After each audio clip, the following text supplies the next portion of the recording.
ஏனங்கண்ணா எல்லாத்துக்கும் வணக்கங்க. இன்னைக்கு நாம பார்த்தீங்கன்னா, எருவு வளைக்கிறதுக்கு பார்த்தீங்கன்னா, சித்தங்குட்டைங்கிற ஒரு கிராமத்துக்கு ஒரு தோட்டத்தில போயி, எருவு வளைக்கிறதுக்கு நானும், எங்க மாமாவும், அவரோடு சேர்ந்து 2 பெரியப்பாமார்களும் போயிருக்கிறோம். அதுக்கப்புறம் அங்க என்னென்ன நடந்துச்சு அப்படின்றத பார்த்து நான் இந்த வீடியோல போட்டிருக்கேன். போறதுக்கு பார்த்தீங்கன்னா, நானும், எங்க மாமாவும் எல்லாருமே பைக்ல போயிட்டோம். நான் பார்த்தீங்கன்னா, தனியா என்னோட பைக்ல தான் போயிருந்தேன். முன்னாடி பார்த்தீங்கன்னா, என்னுடைய மாமா பார்த்தீங்கன்னா, பைக்ல போயிட்டுருந்தாரு.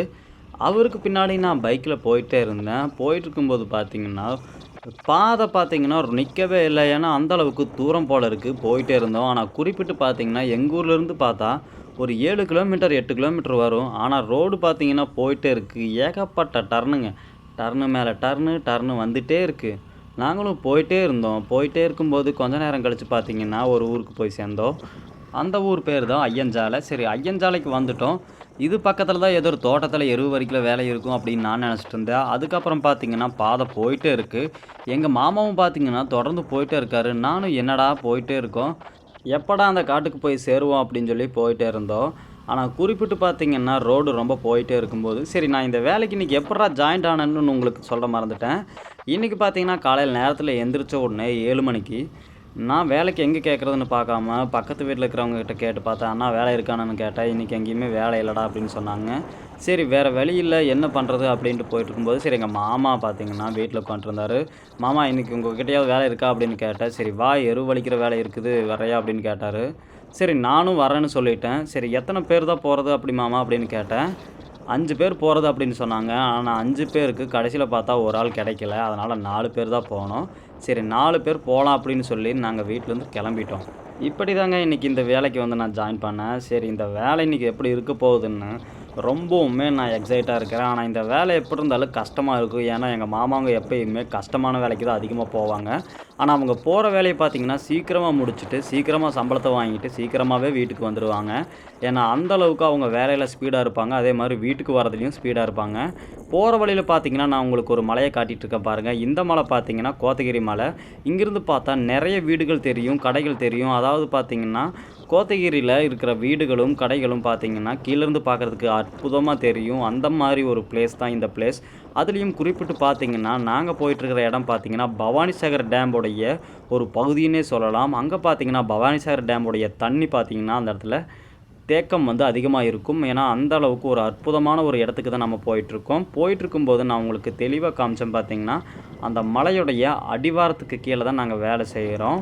குறிப்பிட்டு பார்த்தீங்கன்னா, பவானிசாகர் டேம் உடைய ஒரு மறுபுறம் அதாவது டேமுக்கு அந்த பக்கம் பார்த்தீங்கன்னா, தெங்குமரடான்ற ஒரு கிராமம் இருக்கு. அந்த கிராமம் பார்த்தீங்கன்னா, அதாவது நீலகிரி மாவட்டத்துக்கு சேர்ந்த அது ஒரு பகுதி. ஆனா, அது பார்த்தீங்கன்னா, மலைப்பகுதியில இல்ல. மலையுடைய அடிவார பகுதியில இருக்கு. அதுதான் முக்கியமான ஒரு விஷயம். அதுவும் நான் உங்களுக்கு குறிப்பிட்டு சொல்றேன். சரி நாங்க பார்த்தீங்கன்னா, ரொம்ப தூரமா போயிட்டே இருக்கோம், போயிட்டே இருக்கோம், போயிட்டே தான் இருக்கோம். எப்பதான் அந்த சைட்டு வரும்? அதாவது எப்பதான் அந்த தோட்டம் வரும்? நம்ம சீக்கிரமா அந்த வேலைய முடிச்சுட்டு வந்துரலான்னு பார்த்துட்டுருக்கோம். ஆனா போயிட்டே தான் இருக்கோம். உங்களுக்கு மறுபடியும் ஒரு முறை காட்டுறேன். அந்த மலை தான் கோத்தகிரி மலை. ஒரு சில டைம் பார்த்தீங்கன்னா, கொஞ்சம் பக்கத்தில அதாவது அந்த மலைக்கு பக்கத்தில ஒரு 5, 6 கிலோமீட்டர் பக்கமா போனோம்னா, வாகனங்கள் போறது கூட தெளிவா தெரியும். ஏன்னா, அந்த அளவுக்கு பார்த்தீங்கன்னா, நாங்க அடிவாரத்தில தான் வேலை செய்ய போறோம். சரி நாங்களும் போயிட்டே இருக்கோம். ரொம்ப தூரமா போயிட்டே இருக்கோம். எங்க மாமா பார்த்தீங்கன்னா, பைக்க சும்மா திருப்பு திருப்புன்னு திருப்பிட்டு போயிட்டே இருக்காரு. ரோடும் போயிட்டே இருக்கு. எப்பதான் சைட்டு வருமோ அப்படின்ட்டு இருக்கு. சரி போயிட்டுருக்கும்போது பார்த்தீங்கன்னா, ஒரு முக்கியமான ஒரு விஷயம் உங்களுக்கு சொல்லப் போறேன். என்ன விஷயம்னு பார்த்தீங்கன்னா, நாங்க ஒரு வழியா அந்த கிராமத்துக்கு பக்கத்துல போயிட்டோம். அதுதான் அந்த முக்கியமான விஷயம்.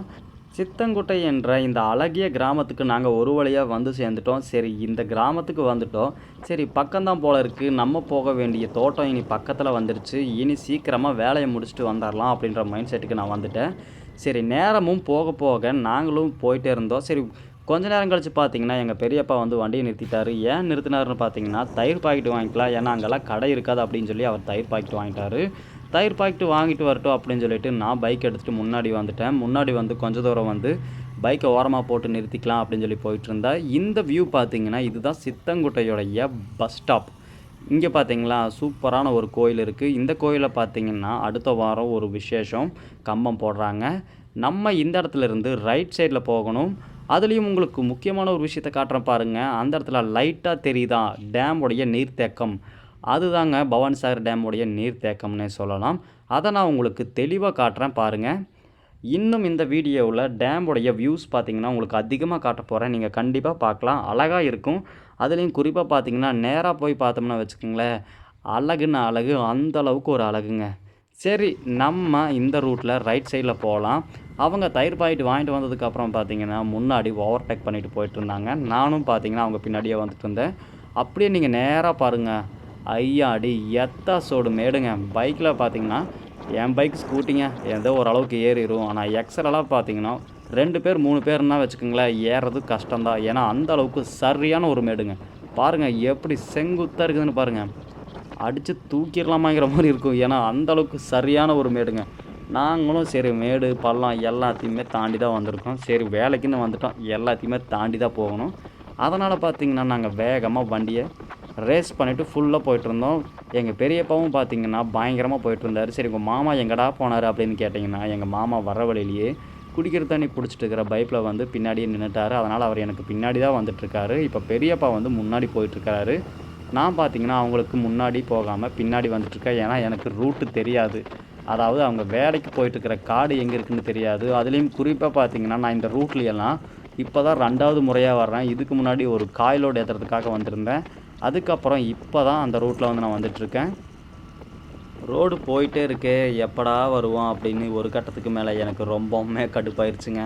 சீக்கிரமாக வேலையை முடிச்சுட்டு வந்துடலாம். ஏன்னா வெயில் ஏறிடுச்சுன்னா இந்த மாதிரி வேலையெல்லாம் செய்கிறது ரொம்ப கஷ்டங்க.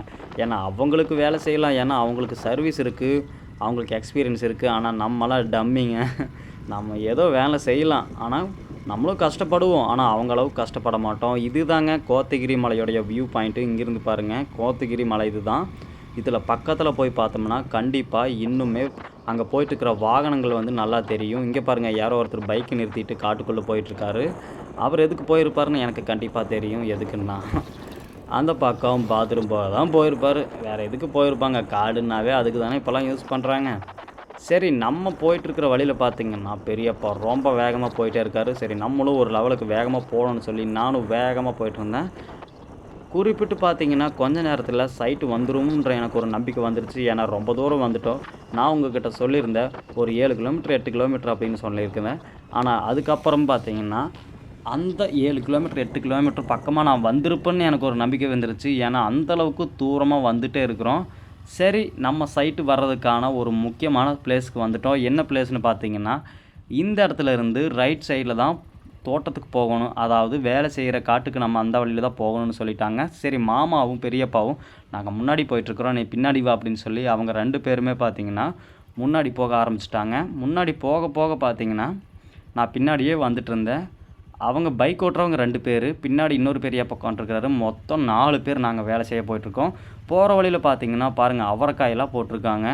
இங்கே பார்த்திங்கன்னா டேமுடைய நீர்த்தேக்கம் பக்கத்துலேயே இருக்கிறதுனால விவசாயம் சூப்பராக செய்வாங்க. அதில் முக்கியமான ஒரு விஷயம் என்னென்னு பார்த்திங்கன்னா, டேமில் பார்த்திங்கன்னா 102 அடி தண்ணி ஏறும் பொழுது இங்கே நான் போயிட்டுருக்கிற இடத்துல எல்லாமே தண்ணி வந்து நின்றுன்னு சொல்கிறாங்க. அதுலேயும் குறிப்பிட்டு பார்த்திங்கன்னா 6 மாதத்துக்குள்ளே அவங்க அறுவடையை செஞ்சு முடிச்சிருவாங்க. ஏன்னா மழை வந்து எப்போ வரும், எப்போ தண்ணி நீர்த்தேக்க நிற்கும்னு கண்டிப்பாக யாருக்குமே தெரியாது, அந்தளவுக்கு இருக்கும். இங்கே பாருங்கள், மருந்து தெளிக்கிறதுக்காக இங்கே ஒரு விவசாயி பார்த்திங்கன்னா மருந்து கலக்கிட்டு இருக்கிறாரு. அப்புறம் ரைட் சைடில் பார்த்திங்கன்னா காயெல்லாம் பறிச்சிட்டு இருந்தாங்க. அந்த காயெல்லாம் இன்றைக்கி சாயந்தரம் கண்டிப்பாக லோடு ஏற்றிடுவாங்க. போகிற வழியில் பாருங்கள், ஃபுல்லாமே மண் தரந்தாங்க, கல் மண். ஆனால் இதெல்லாம் சாதாரணம் தாங்க. இதெல்லாம் போகாமல் வேலைக்கு சும்மா போக முடியுமா? நம்மளை என்ன பென்ஸ் கார்லேயே கூப்பிட்டு போய் வேலைக்கு விடுவாங்க? நம்ம அந்தளவுக்கு என்ன கலெக்டர் வேலையா, இல்லை கம்பெனிக்கு பெரிய டீசெண்டாக வேலைக்கு போயிட்டுருக்குறோமா? அந்த அளவுக்கெல்லாம் இல்லைங்க. நம்ம போகிறது கூலி வேலைக்கு ஒரு 700 800 1000 ரூபா இந்த சம்பளத்துக்கு நம்ம வேலைக்கு போயிட்டுருக்குறோம். நம்மளுடைய பைக்குக்கு பெட்ரோல் அடிச்சுட்டு நம்மளாக தான் போகணும். அங்கே பாருங்கள், நீர்த்தேக்கம் இதான். இப்போ நான் இந்த இடத்துல பைக்கில் போயிட்டுருக்கேன் பாருங்கள். இந்த இடமெல்லாமே கண்டிப்பாக மழை வந்தால் தண்ணி இங்கே வந்து நிற்கும். இங்கேருந்து டேமுக்கு பார்த்திங்கன்னா 10 கிலோமீட்டர்லேருந்து 5 கிலோமீட்டர் வரைக்குமே வருமா. ஏன்னா அந்தளவுக்கு தூரங்க. எங்கே பாருங்கள், ஒரு சின்ன கிணறு. அதெல்லாம் பார்த்திங்கன்னா வைங்களேன், தண்ணி வந்து தோண்ட தோண்ட அந்த இடத்துல தண்ணி உரம்பெடுத்துகிட்டே இருக்கும். ஆனால் அவங்க பார்த்திங்கன்னா ஆழம் கம்மியாக தான் தோண்டியிருப்பாங்க. அதாவது குறிப்பிட்டு பார்த்திங்கன்னா ஒரு 20 அடி தோண்டியிருப்பாங்கன்னு நினைக்கிறேன். ஏன்னா அந்தளவுக்கு தோண்டினாவே போதும், தண்ணி அங்கே பீச்சிட்டு வருங்க. ஃபுல்லாமே கடைசி வரைக்கும் தண்ணி அங்கே எப்பவுமே இருக்கும். அந்தளவுக்கு தண்ணி வரத்து அங்கே அதிகங்க. அதுலேயும் குறிப்பிட்டு பார்த்திங்கன்னா 6 மாதத்துக்கு மட்டும்தான் இந்த பிரச்சனைங்க. 6 மாதம் கழித்து பார்த்தீங்கன்னா மழைக்காலம் வந்துருச்சுன்னா தண்ணி ஃபுல்லாக இருக்குங்க. இங்கே விவசாயம் செய்கிறத அதோட நிறுத்திடுவாங்க. அவங்கவுங்க தோட்டத்துக்கு ஏற்ற மாதிரி போட்டு வச்சுருப்பாங்க. அந்த போட்டில் தான் அவங்களுடைய பகுதிகளுக்கு வந்து தார் ரோடுக்கு வந்து சேருவாங்க. ஏன்னா அந்தளவுக்கு கஷ்டமான பகுதி தாங்க. இந்த இடத்துல பாருங்கள், நீர்த்தேக்கத்தை வந்து உங்களுக்கு நான் தெளிவாக காமிச்சிருக்கேன். இப்போ நம்ம இருக்கிற மாதம் பார்த்திங்கன்னா மே மாதம், ஜூன் மாதத்தில் நம்ம இருக்கிறோம். இப்போவே தண்ணி இந்த அளவுக்கு தான் இருக்குது. அதாவது வெயில் காலத்தில் இந்த அளவுக்கு தண்ணி இப்போ இருக்குதுன்னு பார்த்தீங்கன்னா, குறிப்பிட்டு நீங்களே யோசிச்சு பாருங்கள். இதுவே ஒரு செப்டம்பர் மாதமோ, அக்டோபர் மாதமோ, நவம்பர் மாதமோ, டிசம்பர் மாதமோ அப்படிங்கும்போது தண்ணி பயங்கரமாக இருக்குங்க. இங்கே பாருங்கள், சரியான ஒரு குழியில் போயிட்டுருக்கேன். இந்த இடத்துல எல்லாமே தண்ணி பயங்கரமாக வந்து நிற்குன்னு சொல்லியிருக்காங்க. இந்த இடத்துல போயிட்டுருக்கும்போது எங்கள் மாமா சொன்னார், இந்த இடத்துல ஒரு கம்பி இருக்குது பார்த்து வா அப்படின்னாரு. சரி, நானும் அந்த இடத்துல கரெக்டாக பார்த்து குமிஞ்சு வந்துட்டேன். இன்னுமே போயிட்டுருக்குறோம். நம்ம இன்னும் எப்படா போவோம் அப்படின்னு பார்த்தா கடைசியில் பாங்காட்டுக்கே வந்துட்டோங்க. பாங்காடோடைய அடிவாரத்து ஒரு தோட்டத்தில் பக்கத்தில் வந்துட்டோங்க. சரி, நம்ம இன்னும் எவ்வளோ தூரம் தான் போகணும் அப்படின்னு சொல்லி போயிட்டே இருந்தேன். மறுக்கா போக போக இடத்துல இன்னொரு கம்பி இருக்குது பார்த்து வான்னு எங்கள் மாமா சிக்னல் காமிச்சிட்டு போனார். சரின்னு சொல்லி நானும் அந்த இடத்துல குமிஞ்சிட்டு கரெக்டாக போயிட்டேன். சரி, போக போக இன்னும் போயிட்டே இருந்தோம். ஒரு வழியாக கடைசியாக தோட்டத்துக்கு வந்துட்டோங்க. வந்துட்டோம். எப்படியோ தோட்டத்துக்கு வந்துட்டோம். இனி வேலையை பார்த்துட்டு சீக்கிரமாக வேலையை முடிச்சுட்டு போயிடலாம் அப்படின்ற மைண்ட் செட்டுக்கு நான் வந்துட்டேன். சரின்னு சொல்லி நம்மளும் போயிட்டேன். அதுக்கப்புறம் பார்த்தீங்கன்னா பைக் நிறுத்துறதுக்கு உள்ளே போய் நிறுத்திடலான்னு சொன்னாங்க. சரின்னு சொல்லி நான் உள்ளே பைக் நிறுத்த போனேன். ஆனால் இங்கே பார்த்தீங்கன்னா பாங்காட்டுக்கு பக்கத்தில் இருக்கிறதுனால தோட்டத்துக்காரங்க பார்த்தீங்கன்னா ஒரு பயங்கரமான ஒரு விஷயத்த பண்ணி வச்சுருக்காங்க. என்னன்னு பார்த்தீங்கன்னா, இங்கே கிட்டத்தட்ட ஒரு 20 நாய்களுக்கு மேலே அவங்க வளர்க்குறாங்க. அதுலேயும் இப்போ 2 நாய்கள் பார்த்தீங்கன்னா குட்டிக்கு போட்டிருக்கு. அந்தளவுக்கு ஏகப்பட்டது இருக்குங்க. அதுலேயும் குறிப்பாக பாங்காட்டு பக்கத்தில் இருந்தாலுமே மாங்காயெல்லாம் பயங்கரமாக அறுவடை செய்கிறாங்க. நான் ஒரு மாங்காய் எடுத்து பார்க்கலான்னு போனால் அந்த மாங்காய் அழுகி கிடக்குங்க. எனக்கே செருப்பால் அடித்த மாதிரி இருந்துச்சு. சரி, உங்களுக்கு ஒரு அழகான ஒரு வியூவை காட்டலான்னு இந்த இடத்துல நான் உங்களுக்கு ஒரு வியூவை காமிச்சிருக்கேன். இந்த வியூவில் எல்லாமே செப்டம்பர், அக்டோபர் மாதத்தில் தண்ணி நின்றுருக்குன்னு இந்த தோட்டத்துக்காரர் சொல்லியிருக்கிறாரு. அந்தளவுக்கு பயங்கரமான இடங்க. சரி, நம்ம தோட்டத்துக்கு வந்துட்டோம்ல, இந்த இடத்துல என்னென்ன ஸ்பெஷலாக இருக்குதுன்னு பார்த்தீங்கன்னா, மாமரம் இருக்குது. இங்கே பார்த்தீங்கன்னா ஏகப்பட்ட மாம்பழங்கள் வளர்ந்துருக்கு. அதுலேயும் குறிப்பாக பார்த்தீங்கன்னா கீழே இருக்கிற பழம்லாம் அழுகி கிடக்கு. நானும் ஆசையாக சாப்பிட்லான்னு போனேன். அந்த இடத்துல நான் ஒரு ட்விஸ்ட் ஆயிடுச்சு. இங்கே பாருங்கள், நான் சொல்லியிருந்தேன்ல ஒரு நாய் பாருங்கள், 2 நாய்ங்க வந்து குட்டிக்கு போட்டிருக்குன்னு. அதில் உங்களுக்கு ஒரு நாயை பார்த்து காமிச்சிருக்கேன். அழகான 3 குட்டிகளை பார்த்தீங்கன்னா அந்த நாயின்னு இருக்குது. நான் பக்கத்தில் வரும்போது பார்த்தீங்கன்னா இந்த நாய் பயங்கரமாக குலைச்சுங்க. என்னதான் இருந்தாலும் குட்டிகளை தூக்கி வந்திருப்பான் அப்படின்னு சொல்லி அது சும்மா விடுமா? ஆனால் கொஞ்ச நேரம் கழித்து பார்த்தீங்கன்னா அமைதியாக சாந்தமாக தன்னுடைய குட்டிகளோட விளையாட அந்த கூண்டுக்குள்ளே போய் அழகாக படுத்துருச்சு. நானும் அதை அழகாக ரசிச்சிட்டு இருந்தேன். ஆனால் சூப்பரான நாய்ங்க, அழகாக இருந்துச்சுங்க. அந்த 3 குட்டிகளுமே அழகழகாக பயங்கரமாக இருந்துச்சுங்க. 3 பார்த்தீங்கன்னா 3 விதமாக இருக்குதுன்னு நான் நினச்சேன். ஆனால் 2 வெள்ளை கலரில் இருந்துச்சு. ஒன்று பார்த்தீங்கன்னா தன்னுடைய அம்மாவுடைய நிறமான வெள்ளை கருப்புன்ற 2 கலர்லேயுமே மிக்ஸ் ஆகிருந்துச்சு. சரின்னு சொல்லி அதையும் பார்த்துட்டு நான் முக்கியமாக உங்களுக்கு இன்னொரு விஷயத்த காட்டுறேன். இங்கே பாருங்கள், அவங்க ஆடு மாடுன்னு எல்லாத்தையுமே விற்கிறாங்க. அங்கே ஒரு நாய் வருது பாருங்கள். இது கூட அதோடைய இனம் தான் போல் இருக்குது. இதுவும் பார்த்திங்கன்னா அந்த நாயோடைய கலராகவே இருந்துச்சு. ஆனால் இது என்னை அவ்வளோக்கா குலைக்கல. சரின்னு சொல்லி நான் இந்த காட்டில் அதாவது இந்த தோட்டத்தில் என்ன ஸ்பெஷலாக இருக்குதுன்னு பார்த்தீங்கன்னா, பலாப்பழம் மரமும் இருந்துச்சு. அதுலேயும் ஏகப்பட்ட காய்கள் பார்த்திங்கன்னா பூத்துருந்துச்சு. ஏன்னா அந்தளவுக்கு பலாப்பழம் மரமும் இருந்துச்சு. சரின்னு சொல்லி பார்த்துட்டு இந்த நாய்க்கு ஒரு டாட்டா பாய் பாய் சொல்லிவிட்டு சரி நம்ம சாப்பிட்லான்னு சொல்லி நானும் எங்கள் மாமா பெரியப்பா அவங்க எல்லாருமே சாப்பிட ஆரம்பிச்சிட்டோம். சாப்பிட்டதுக்கப்புறம் இங்கே பாருங்கள் தூக்கணாங்குருவி. சாப்பிட்டதுக்கப்புறம் போய் வேலையை தொடங்கிக்கலான்னு சொல்லி நாங்கள் சாப்பிட ஆரம்பிச்சிட்டோம். சாப்பிட்டதுக்கப்புறம் சரி வேலைக்கு கிளம்பலாம் அப்படின்ற ஒரு மைண்ட் செட்டில் போயிட்டோம். ஆனால் வேலை என்ன கண்டிஷனில் இருக்குதுன்னு பாருங்கள், நீங்களே பாருங்கள். இவ்வளோ எருவை நாங்கள் 4 பேருமே வலித்து டிராக்டரில் ஏற்ற சொல்லியிருக்கிறாங்க. இதை பார்க்குறதுக்கே பயங்கரமாக கொடூரமாக இருக்குது. 4 பேர் இதை எப்படிங்க நாங்கள் வலிச்சு ஏற்றுவோம் அப்படின்ற மாதிரி இருந்துச்சு. ஆனால் நாங்கள் வேலையை ஆரம்பித்து முதல் லோடை போட்டுட்டோம் வேகமாக. டிராக்டர் பாருங்கள் அங்கே தோட்டத்தில் கொட்டுறதுக்கு போயிட்டாங்க. டிராக்டர்காரரும் அதாவது இந்த தோட்டத்துடைய ஓனரும் பார்த்திங்கன்னா அந்த கொட்டுற இடத்துக்கு போயிட்டாங்க. நாங்கள் பாருங்கள் இவ்வளோவுடைய எருவை வந்து நாங்கள் வலிக்கணும். ஏன்னா ஏகப்பட்ட எருவு இருக்குங்க. ஆனால் முதல் லோடு பார்த்திங்கன்னா எல்லாருமே பயங்கரமாக எனர்ஜியாக வேலை செஞ்சோம். முதல் லோடு முடிஞ்சோடனே எல்லாருமே தண்ணி குடிக்க வந்துட்டோம். தண்ணி குடிக்க ஆரம்பித்ததுக்கப்புறம் பார்த்திங்கன்னா நானும் ஏகப்பட்ட தண்ணியை குடிச்சுங்க. தண்ணி குடிச்சிட்டே இருக்கணும் போல இருந்துச்சு. ஏன்னா அந்தளவுக்கு வெயிலுங்க, சரியான வெயிலுங்க. அதுக்கப்புறம் பார்த்திங்கன்னா 2வது லோடுக்கு ரெடி ஆகிட்டாங்க எங்கள் பாய்ஸு. 2வது லோடுக்கு பார்த்திங்கன்னா டிராக்டரும் ரிவர்ஸ் எடுத்து வந்துட்டாங்க. சரி 2வது லோடு போடலாம் அப்படின்னு சொல்லி வண்டியும் வந்துருச்சுங்க. அட உங்களுக்கு நான் வீடியோவில் பார்த்தீங்கன்னா உங்களுக்கு சிம்பிளாக தான் நான் காமிச்சிருக்கேன். ஆனால் இந்த வேலை பார்த்தீங்கன்னா ரொம்ப ரொம்ப கஷ்டங்க. மொத்தம் 4 பேர், 4 பேருக்கு 4 மம்முட்டி, 4 கூடை. அவங்களே வலிச்சு அவங்களே லோடு ஏற்றிக்கணும். இது பார்த்தீங்கன்னா நான் உங்களுக்கு ஃபுல்லாக காட்டியிருக்கிறேன். 2வது லோடும் பார்த்தீங்கன்னா இந்த சமயத்தில் நாங்கள் ஏற்றிட்டோம். ஏற்றினதுக்கப்புறம் பாருங்கள், என்னுடைய உடம்புல பாருங்கள் எவ்வளோ தூசு, எவ்வளோ எருவோடைய அழுக்குகள்னு பாருங்கள். ரொம்பவுமே கஷ்டப்பட்டேங்க. இந்த வேலை சாமி எப்படா இந்த பொழுது போகுன்ற மாரி இருந்துச்சு. காலையில் நேரத்தில் எந்திரிச்சு வரும்போது தெரிலங்க.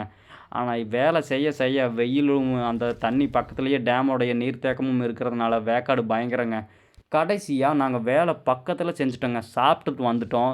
சாப்பிட்டுட்டு வந்ததுக்கப்புறம் ஓரளவுக்கு ஸ்பீடா, எனர்ஜியா வேலை செய்யலான்னு ஆரம்பிச்சோம். அதனால பார்த்தீங்கன்னா, வேலை பாருங்க காலையில எவ்வளோ இருந்துச்சு, இப்ப எவ்வளோ இருக்குன்னு பாருங்க.